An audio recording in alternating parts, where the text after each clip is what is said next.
ایک بادشاہ تھا جس کا ارادہ اپنی مملکت کی زمین کی سیر کا اور حال دیکھنے کا ہوا۔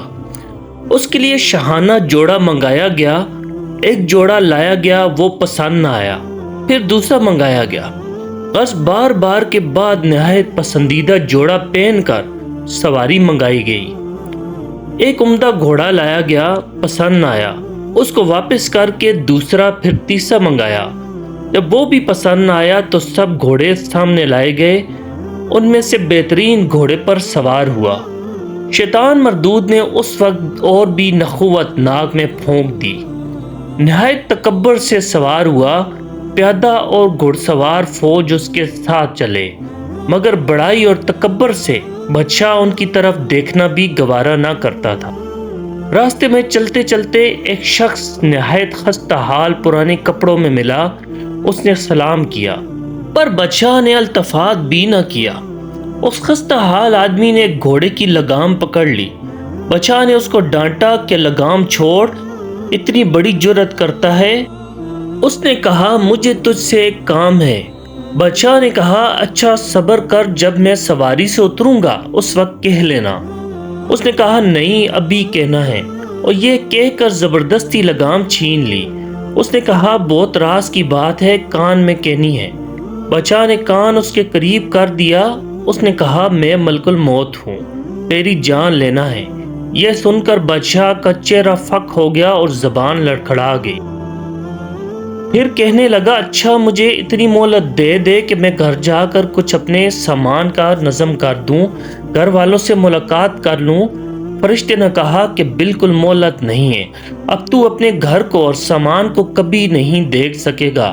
یہ کہہ کر اس کی روح قبض کر لی۔ وہ گھوڑے پر سے لکڑی کی طرح نیچے گر گیا۔ اس کے بعد ملک الموت ایک نیک مسلمان کے پاس گئے کہ وہ نیک بندہ بھی کہیں سفر میں جا رہا تھا۔ اس کو جا کر سلام کیا۔ اس نے وعلیکم السلام کہا۔ اس نے کہا، مجھے تیرے کان میں ایک بات کہنی ہے۔ تو شخص نے کہا، کہو۔ اس نے کان میں کہا، میں ملک الموت ہوں۔ اس نے کہا، بہت اچھا کیا آئے، بڑا مبارک ہے ایسے شخص کا آنا جس کا فراق بہت طویل ہو گیا تھا۔ مجھ سے جتنے لوگ بھی دور ہیں ان میں سے کسی سے بھی ملاقات کا اتنا اشتیاق نہ تھا جتنا تمہاری ملاقات کا تھا۔ فرشتے نے کہا کہ تم جس کام کے لیے گھر سے نکلے ہو اس کو جلدی جلدی پورا کر لو۔ اس نے کہا، مجھے حق تعالی شانوں سے ملنے سے زیادہ محبوب کوئی بھی کام نہیں۔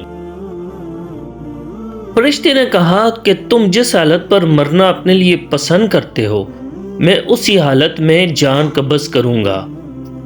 اس شخص نے کہا کہ تمہیں اس کا اختیار ہے؟ فرشتے نے کہا، مجھے یہی حکم دیا گیا ہے کہ تمہاری خوشی کی اتباع کروں۔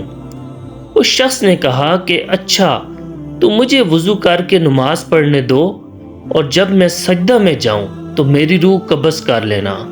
چنانچہ اس نے نماز شروع کی اور سجدہ میں اس کی روح قبض کی گئی۔ مسلمان بھائیوں، ہمیں بھی اللہ تعالیٰ لا الہ الا اللہ اور ایمان والی موت عطا فرمائے، آمین۔